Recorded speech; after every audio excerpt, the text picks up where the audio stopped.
সাক্ষ্য প্রমাণ লোপাট হচ্ছে, এই দিকটা উচিত ছিল তাদের সরকারি কাজে তদন্তের কাজে বাধা দিচ্ছে, তাৎক্ষণিকভাবে তাকে গ্রেপ্তার করা উচিত ছিল। মুখ্যমন্ত্রী হন আর রাষ্ট্রপতি হন, তারা কেউ আইনের ঊর্ধ্বে নন, সকলেই আইনের নিচে আছে, আইন সবার উপরে। এখন যদি মুখ্যমন্ত্রী কাউকে খুন করেন তো পুলিশ কি তাকে প্রোটেকশন দেবে নাকি? এই পুলিশ অফিসারদের বিরুদ্ধে অ্যাকশন নেওয়া উচিত। এবং বিজেপি এখন যে তাদেরকে এই প্রশ্ন করলে তারা বলছে যে তিনি যেহেতু এই রাজ্যের প্রধান তাই তাকে ইডি কিছু বলেনি। বা কেন এটা বিজেপিকে তো অ্যাডভাইস করেছিল নাকি? তাই বিজেপিকে তো কি করে বলছে? ইডি তো বলছে না, ইডি তো কোথাও বলছে না উনি মুখ্যমন্ত্রী বলে আমি আটকাইনি। বলুক না ইডি, আমি ঘাট চেপে ধরবো। বেআইনি কাজ করছে আর তদন্তকারী সংস্থা থেকে মুখ্যমন্ত্রী বলে ছেড়ে দেবে? এসব অনেক নাকামো আমরা দেখেছি, আরেক ধরনের নাকামো। এর বিরুদ্ধে সমস্ত মানুষের রুখে দাঁড়ানো। এবং এই ঘটনায় হাইকোর্টে শুনানি ছিল, কিন্তু শুনানি হলো না। সুব্রা ঘোষ বিচারপতি তিনি দেবে না, তৃণমূলীরা মনে থাকতে, এটা নতুন না। এর আগে যখনই যে মামলা তৃণমূলীদের স্বার্থের বিরুদ্ধে, সেখানে ওরা গন্ডগোল করেছে। দুর্নীতির মামলা আপনারা দেখেছেন বিচারপতিদের বিরুদ্ধে, আমাদের বিরুদ্ধে। মমতার ইলেকশনের মামলায় রাস্তায় বিচারপতি মিছিল করেছে। কলকাতা হাইকোর্টের এই যে দুর্বলতা, তারা যে কঠোর পদক্ষেপ নেওয়া উচিত ছিল কন্টেম্পটে, সেটা না নেওয়ার পরিণতি হচ্ছে এইসব। এবং আপনারা জেনে রাখুন, এই মামলা সুস্থভাবে শুনানি করতে দেবে না তৃণমূল, এবং বিজেপিও সেখানে পেছন থেকে মদত দেবে। চন্দ্রিমা ভট্টাচার্য 13 বছর পর তিনি এজলাসে এসে শুনানি শুনতে এসেছিলেন। তাহলে বিশ্বকাল পরিকল্পনা করে এসছে। উনি বোধহয় আইনমন্ত্রী না কি মন্ত্রী একটা, তো তিনি আদালতে এসছেন এই মামলা শুনানি করতে, আমি গুন্ডা বাহিনীকে ধরে নিয়ে এসছেন যেখানে গুন্ডামি করতে হবে। এটা আমরা দেখেছি, আমরা যখন দুর্নীতির মামলা করতাম তখন তো এরকম গন্ডগোল করার চেষ্টা হতো। সুতরাং রাজ্যটাকে একেবারে গুন্ডা কবলিত করবার জন্য যে যে চিন্তা করা দরকার, যা যা কর্মপদ্ধতি করা দরকার, সব তৃণমূল সরকার চালাচ্ছে। এই যে পুলিশের আমরা যে অতি তৎপরতা দেখতে পেলাম যখন ইডি রেড করতে গেছিল, এই অতি তৎপরতা সেই দিন আরজি করে যখন ঘটনাটা ঘটে তখন ছিল না, এবং যখন এই চাকরি চুরির ক্ষেত্রে ওয়েমার শিট যখন জ্বালিয়ে দেওয়া হচ্ছে তখনও তো ছিল না। পুলিশকে তো ব্যবহার করা হচ্ছে গুন্ডামি এবং দুর্নীতি ধর্ষকদের রক্ষা করার জন্য। বুঝতে পারছেন না, তামান্নার মা সুইসাইড করতে যাচ্ছে যে তাকে প্রতিদিন থ্রেট করা হচ্ছে, আর পুলিশ বলছে আমরা ঘুরে বেড়াচ্ছি।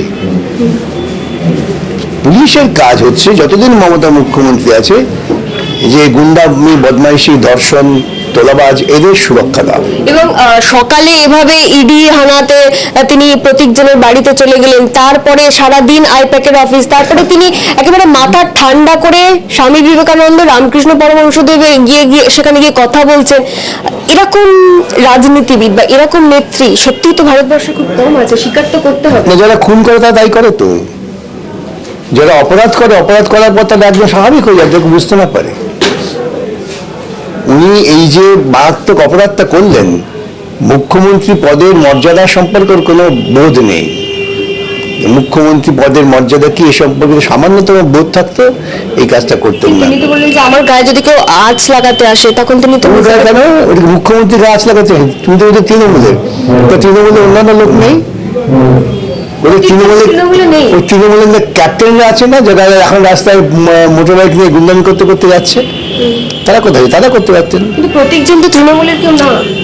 আর যত বেআইনি টাকা, দুর্নীতির টাকা, তা এই আইপ্যাকের মারফত হাওয়ালায় লেগেছে। সেটাই তো ইডির অভিযোগ। ইডি তো সেই তদন্তই করছিল।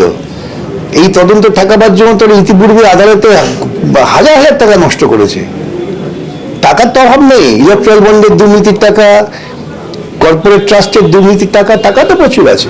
পার্থ চট্টোপাধ্যায় বাড়িতে ইডির হলো এগুলো, তখন তো তখন হচ্ছে একজন কাছে যাক, এটা কি আছে, তখন হয়তো পরিবারের মাথায় হাত পড়েনি। এই কয়লা বালি এতে তো পরিবারের লোক চলে আসছে, সেই জন্য এত আতঙ্ক। যেমন রাজীব কুমারের সময় করেছিল, কেন যে সারদা তদন্তে তো উনি নিজে যুক্ত হয়ে পড়েছেন। সুতরাং ওর এই যে গুন্ডামিগুলো খুব ক্যালকুলেটেড। এর বিরুদ্ধে দিল্লিতেও প্রতিবাদ দেখাচ্ছে। গুন্ডামি করতে হবে তো, দিল্লিতে যা করেছে তো এমপিরা দুর্ভাগ্যজনক। আমি তো বলি, কি দৃষ্টান্ত স্থাপন করছেন যে দুর্নীতির পক্ষে আমরা আছি। একবারও তো বলছেন না যে হ্যাঁ দুর্নীতির বিরুদ্ধে তদন্তটা ঠিক মতো হোক, একবারও বলেছেন?